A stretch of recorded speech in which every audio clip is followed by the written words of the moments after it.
Recycling in the UK is complicated, and it has been for a long time. For example, let's say you want to throw away a plastic carrier bag. You've reused it, but it's torn or something now and it's time for it to go. Let's say you live in the Cheshire town of Knutsford. You will have two bins, a black bin for non-recycling and a silver bin for recycling. You don't have to separate different materials or anything like that. You can just put the carrier bag right in the silver bin and that's it. Now let's say at some point you end up in the next town over, Northwich. It's only 6 miles away. Well, that silver recycling bin is gone. So you still have the black for non-recycling, but now you've got a red bin and a blue bin. Bit confusing, but you work out pretty quickly that red is for plastic and blue is for paper. So you throw the carrier bag in the bin and job done. You messed up. See, in Cheshire East, plastic bags are fine to go in the recycling bin, but in Cheshire West, even though they separate things out, so you'd think they might be taking recycling more seriously, actually they can't recycle plastic carrier bags. So what you're actually supposed to do is take that plastic carrier bag to a supermarket where you should see a cage that looks like this. Throw the carrier bag in there and then they can recycle it. Or you can do what a lot of people do and just throw it in the non-recycling instead. And this is just one example, but it's pretty typical of the situation in England in 2025. If you go to another part of the country, maybe on a summer holiday or visiting a friend, or you move, whatever, you're going to have to relearn how recycling works. Not just in terms of the number of bins you'll have, but also in terms of what can go in each of those bins. And expecting everyone to actually keep track of all these rules is a bit of a pipe dream. Maybe some people will, but most people won't. And this problem is actually going to be fixed in the next couple of years, or at least improved significantly. But how did we end up in this mess to begin with? To start with, recycling is a devolved issue, so it's handled completely separately in Scotland, Wales and Northern Ireland. They have their own systems and their own rules in place. I'm afraid this video is going to focus mainly on England because that's where changes are currently taking place. I will note though that England is currently targeting a 65% recycling rate by 2035. Meanwhile, Wales already has a recycling rate of 66%, and last year they were ranked number 2 in the world on the Global Recycling League table, so well done Wales. Anyway, from what I can tell, the first council to collect recycling from people's homes was Milton Keynes, and they were also the first to build a proper big materials recovery facility, which is where all the recycling gets sorted out. There's one of those over there somewhere. Other councils started to introduce recycling collections through the 90s, but they weren't actually required to until the Household Waste Recycling Act 2003 was passed. So somewhere less windy I can talk about this. This is terrible. So as we take a walk on this very windy day, I'm going to take you through this entire law. Strap yourself in, I'll make it as quick as possible. Here we go. The law requires all councils to collect at least 2 types of recyclable waste from every household. And, oh wait, that's it? Yeah, that's literally the entire law on household recycling in England. It has been that way since the 2000s. And the vagueness of this law is the reason why we're in this situation now. Because not only would it have been nice for that law to have defined what types of recyclable material councils have to collect, would have been really nice for them to have had some actual legal definitions of those materials as well. Because like plastic, for instance, can mean a lot of different things. It can mean this, and this, and this. And those are all very different materials that have to be recycled in very different ways. Some councils can do all 3, others can only do 1 or 2. And this just leads to this horrendous situation where no one really knows what's going on. Like in places where you can recycle a plastic carrier bag, lots of people won't know that and they'll put it in the non-recycling. In places where they can't be recycled, lots of people won't know that and they'll put them in the recycling anyway and it'll cause issues. There's a plane. Can you see it? I don't know if you can see it. Another thing is separate food waste collection. It turns out if you just put food waste in with the non-recycling, it eventually decomposes in a way that releases a bunch of greenhouse gas emissions, which is pretty bad. On the other hand, if you collect it separately and deal with it properly, you can actually use it to generate energy or turn it into fertilizer, so it can actually work for us instead of against us. So some councils have started to introduce food waste collections, but it's just another thing where there's complete inconsistency. One of the ways we're supposed to be able to navigate this is that packaging, particularly for food and drinks, will often have a little label on it which will say recycle or don't recycle, and then just do what it says. Which is great, but that doesn't really work when there's so much inconsistency in the system, because have you ever seen one of those labels that says something like, check locally for recycling? They might as well just put, dunno. So it's been clear for a while now that recycling in England really needs to change. But right now in 2025, we are in the final stages of it being changed. And 2 years from now, recycling in England will look very, very different. But before I can talk about that, I need to go for a minute somewhere even windier than this. This is nature. It's very, very windy, but this is nature. I'm in nature right now. If you're watching this video, I assume you're someone who's interested in environmental causes, and recycling is an important part of that. But if you want to learn about some other things we can be doing, and if you want to be a part of actually helping to make them happen, you should take a look at my good old friends over at Planet Wild, who you'll learn a bit more about in today's ad. Planet Wild is a community-based nature protection organisation, and the way they work is a bit like crowdfunding, but for nature.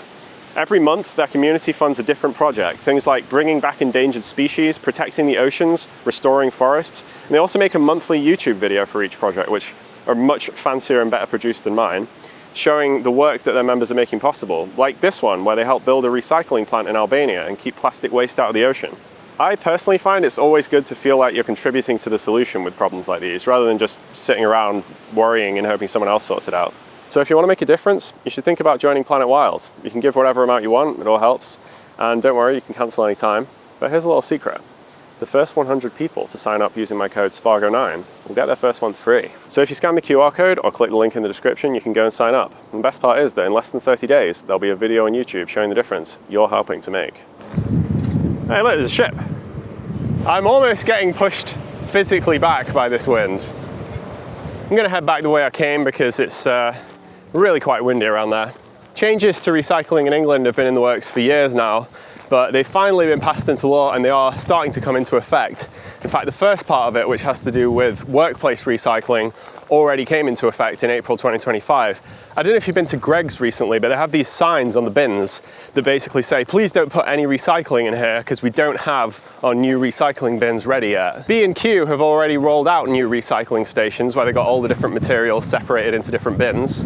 And if you look it up, you'll probably find that your local council is making some changes to its recycling systems right now before the new rules start applying to them in April 2026. So what are these new rules? They're called simpler recycling. First of all councils will now be required to give everyone a separate food waste bin. The only exception is if there's already a bin for garden waste, they can mix it in with that. Secondly, for the first time, we now have proper legal definitions of what exact materials have to be accepted for recycling. And this does include some new stuff. So plastic pots and tubs are now going to be accepted everywhere. And from April 2027, that'll also include plastic film as well. So carrier bags, the little film on top of ready meals and all that kind of stuff.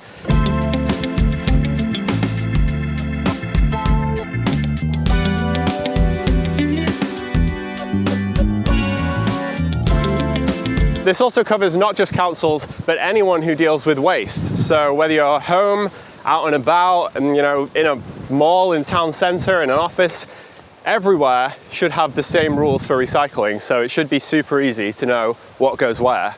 Some councils have been given special extensions, so they have a little bit longer to comply with these rules. So there will be a few weird outliers for a while, but eventually it'll just be the same everywhere. This also means that those packaging labels can now be simplified. In the vast majority of cases, there won't be any need for you to check locally. Now the labels can just say recycle or don't recycle, and you'll know exactly what to do no matter where you are. Is the wind dying down a little bit? The wind might be dying down a little bit. Of course, making recycling easier is definitely a good thing, but it wouldn't be such a pressing issue if manufacturers would just use less packaging. And as luck would have it, you can currently find loads of brands who will talk your ear off about how they're working to use less packaging and more sustainable materials. Do you remember a few years ago when the EU forced Apple to switch the iPhone over to using USB-C for charging instead of having its own special iPhone charging cable? And then all of a sudden Apple was like, hey guys, we have this great idea, USB-C. Now, the same cable can charge Mac, iPad, iPhone, and even AirPods Pro. It's a little bit convenient that all of these brands have suddenly discovered a passion for sustainable packaging right as the UK is bringing in something called extended producer responsibility.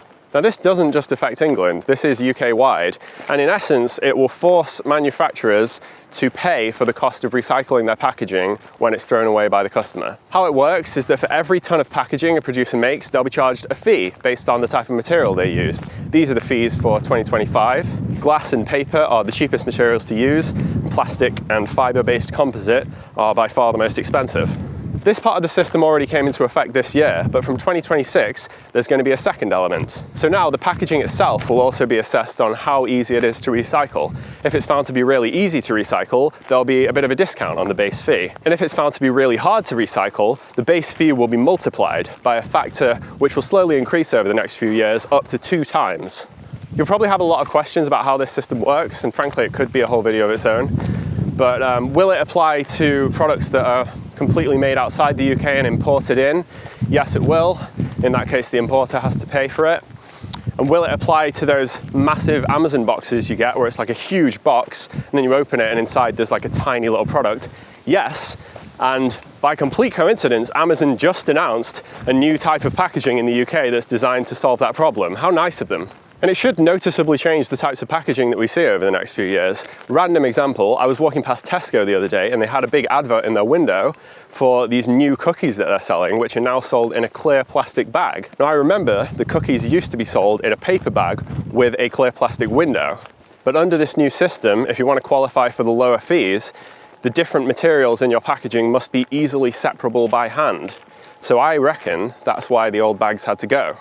So I'm going to be looking out for things like this over the next few years. We're going to see some changes, I think. One other thing that I'm not going to get too far into, they are working on a deposit return scheme. So if you bring empty drinks bottles and cans back to the supermarket, you'll get a little bit of money back. So this means that if you litter, you are literally throwing away money. And if you pick up litter, you can actually make a bit of money. But there's not too much in the way of information on how this is going to work just yet. They're still working out the details. It's supposed to launch by October 2027, but it's surprising how much of a difference a little change like that can make. Do you remember when they started charging for carrier bags at the supermarket? Well, the number of carrier bags given out by supermarkets in England has gone down by 98% since they did that. So will these changes mean that littering never happens, everything gets recycled and everything's perfect? No.